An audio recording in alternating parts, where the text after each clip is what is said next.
Another one of my favorite books to read with kids is Snowy Day.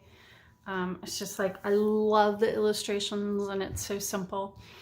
And one of the things that, one of the ways I like to teach this is by just cutting a piece of 9 by 12 drawing paper in half. So these are actually 4.5 by 12 strips of drawing paper. And that just keeps the illustration looking really interesting and cool, in my opinion. And then I have like a sheet that I created. Let me show you really quick.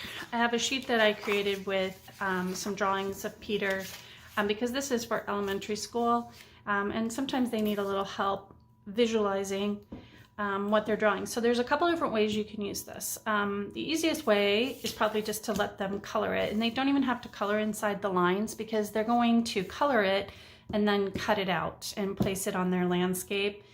Another way to do it would be to print it out on cardstock. That's important. I didn't do mine on cardstock, but print it on cardstock, and then you'll cut out the little Peters to make templates for the kids. So this is very teacher intensive, but if you want to do that, I'm going to show you what all three look like.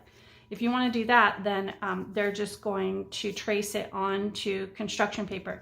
You can use just red like the Snowy Day if you want, but you can also just let them choose their color. It's kind of up to you, and it's kind of how your philosophy of teaching. So a lot of times I'll just let them choose their own color, but I'm going to use red just for the sake of staying with the theme of the book today. And then last but not least, you can just have them hand draw it. So sometimes you might want to, if you're teaching K through 5, like most elementary art teachers teach K through 5, you might want to let like the 4th and 5th graders draw their own onto construction paper and cut it out. And then like the K through 2 or K through 3, either have them color or do a template. So it's kind of up to you. But that's the 3 different ways that you can use this sheet that is included with the lesson. All right, so next, the background. I already kind of started one background.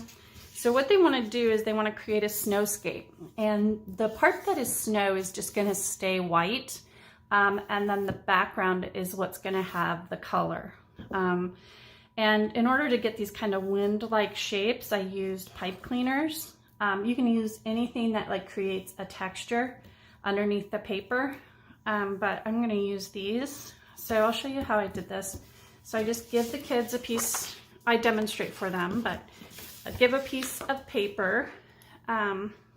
So this is the part for the students, okay? So I'm going to go to student mode here.